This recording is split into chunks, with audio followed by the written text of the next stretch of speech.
Pertaining to this calm in clamor, which is about, in today's world with so much happening, life throwing constant challenges, whether it's health related, whether it's relationship related, whether it's career demands, and the constant struggle.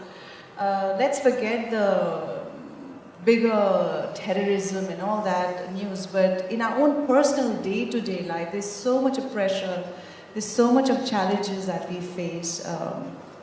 How do we keep calm amidst so much of chaos? Anyway, let me put this to context. Life, even though a lot of organization needs to happen in our country, never before life was as organized as it is today. You're talking about relationships, problems and uncertainties.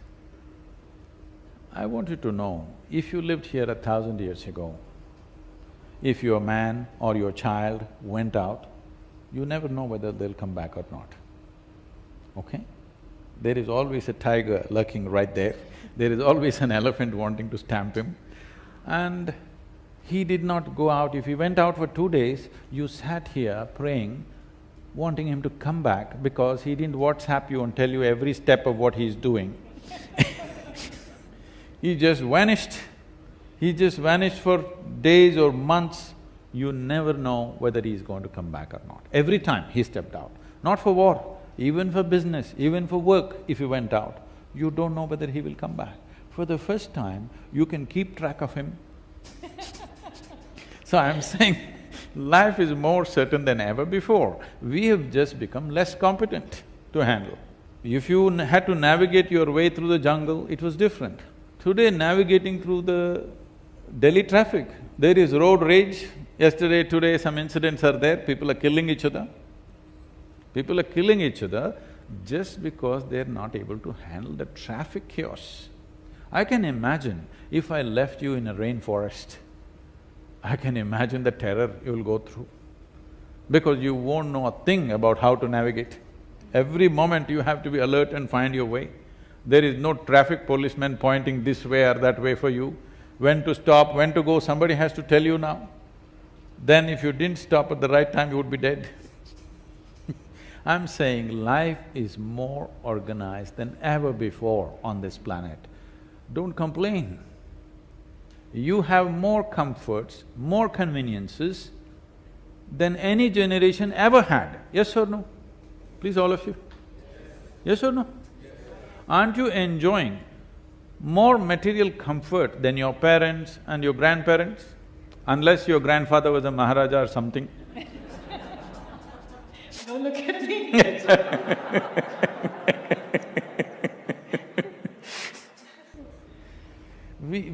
Life is better than ever before, but we have lost the ability within ourselves because somewhere we think by fixing the outside, everything will be okay. No, by fixing the outside, comfort will come, convenience will come, well-being will not come. If you're seeking well-being, in is the only way out. If you lose the ability to look inward, then clamor will be there on the outside. Clamor is good on the outside. Why I'm saying clamor is good is, suppose you're running an industry, I'm sure many of you running some industry or business or whatever. In your industry, you want clamor or you want silence? Hello? You want clamor, they love the clamor, do you understand? Suppose tomorrow morning they walked into their industry, everything is quiet. Oh, that's terror for them. They don't want calm in their industry. So we must understand these are two different dimensions. One is external situation, another is inner situation. Calm is of inner nature. Clamor is of the material world. More clamor, better we're doing, isn't it? Yes or no?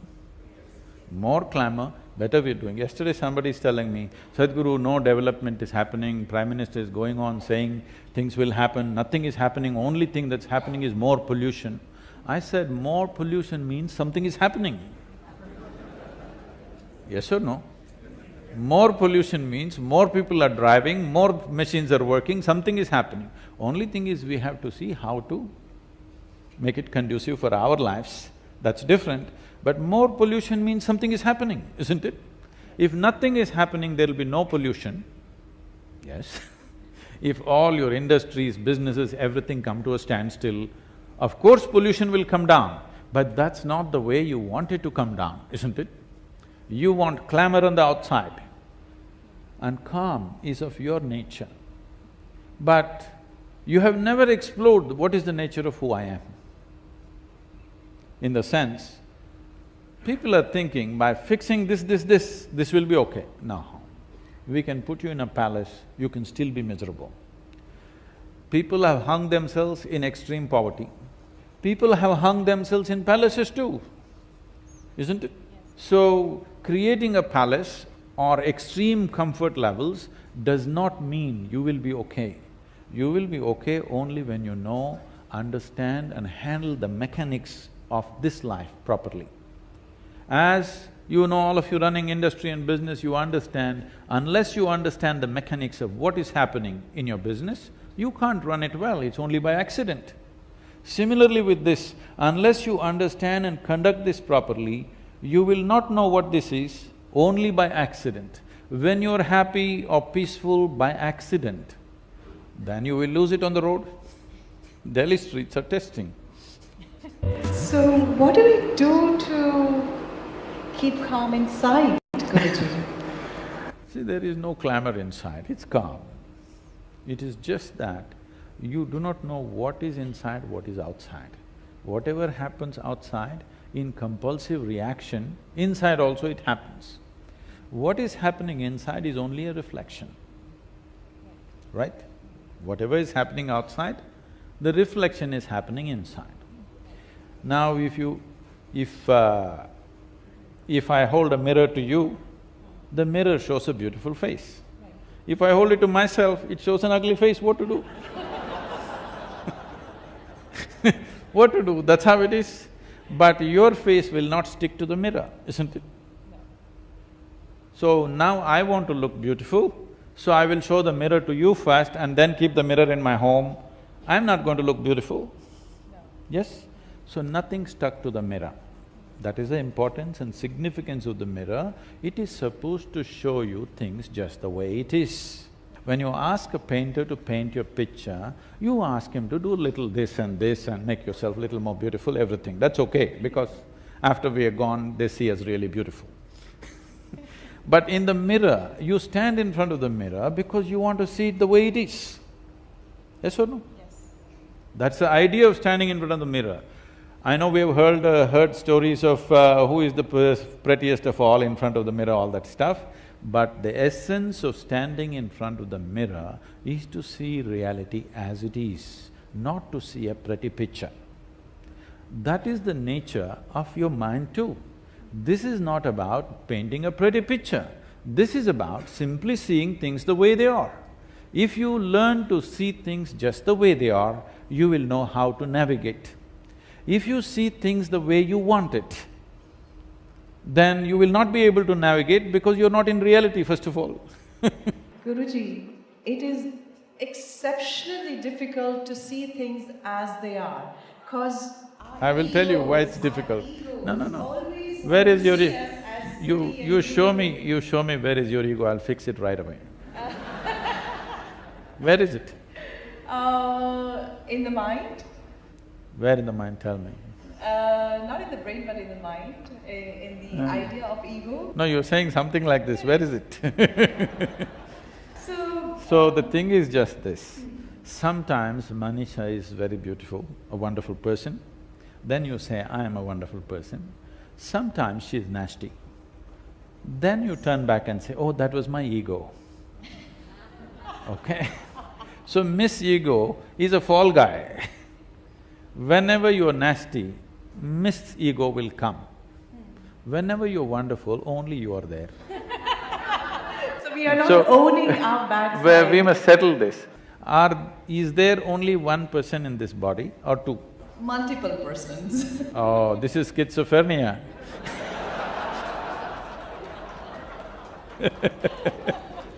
If there is more than one in your… here within you, Either you're schizophrenic or you're possessed. That means either a psychiatrist or an exorcist.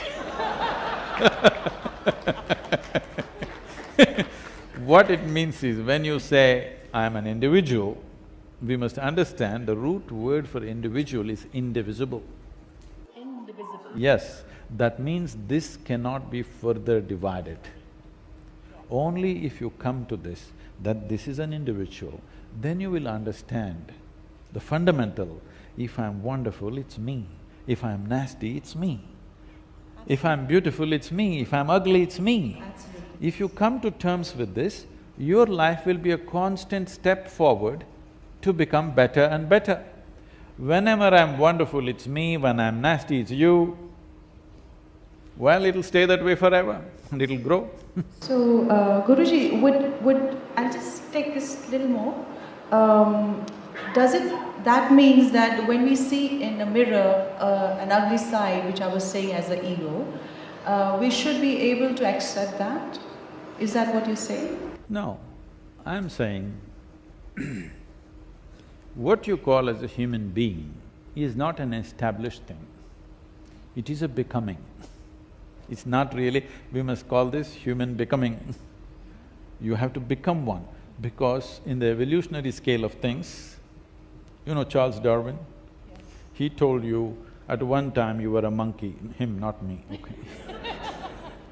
He told you at one time you were a monkey and then you became a human being and all this stuff.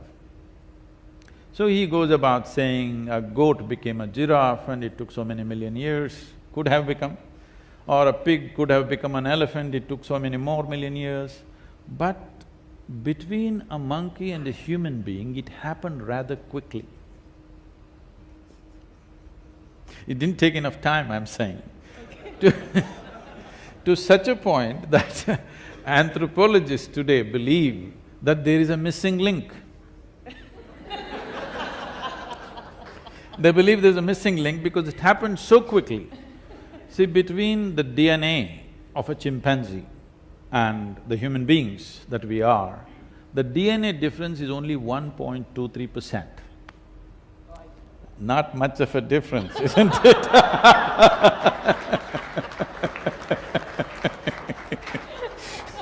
So physiologically, we are not very far away from a chimpanzee. But intellectually, cerebral capabilities and in terms of our awareness and consciousness, we are worlds apart. Or in other words, you have an intelligence for which you don't have a stable enough foundation. So the entire yogic system is just to create a stable foundation. A stable foundation means any foundation or any building, if it has to stand for a long time and in a stable manner, it must be geometrically correct. So entire yogic system is about aligning your physical geometry to the cosmic geometry so that you have a stable enough platform upon which this intelligence can blossom. When I say stable enough platform, today people, wherever you go, people talk about tension, anxiety, rage on the road, all kinds of nonsense. You can call it by many names, but essentially what's happening is your own intelligence is turned against you. That's all that's happened. Why is your intelligence turning against you? Because you don't have a stable enough platform to handle it. See, if somebody comes and tries to hurt you physically, you have some defense. Suppose your own hand started beating you up. How to stop this? Only somebody else has to stop it isn't it? So right now, if you see, if you are going through some kind of suffering, because I am causing the suffering to you, right now I am poking you and you're suffering, it's different. But look at most human beings, when they're alone, they can suffer. If you are suffering when you're alone, obviously you're in bad company, isn't it? So your own intelligence has turned against you. Your body, your mind, your energies must work for you. What have you done about that? If you don't do anything about it, your own hands will start punching you. There's no solution for this from outside. Unless we either handcuff you or amputate you. That's what they're trying to do today. In some ways, what do you think all these drugs are? They're trying to amputate you in some way, mentally, put you down.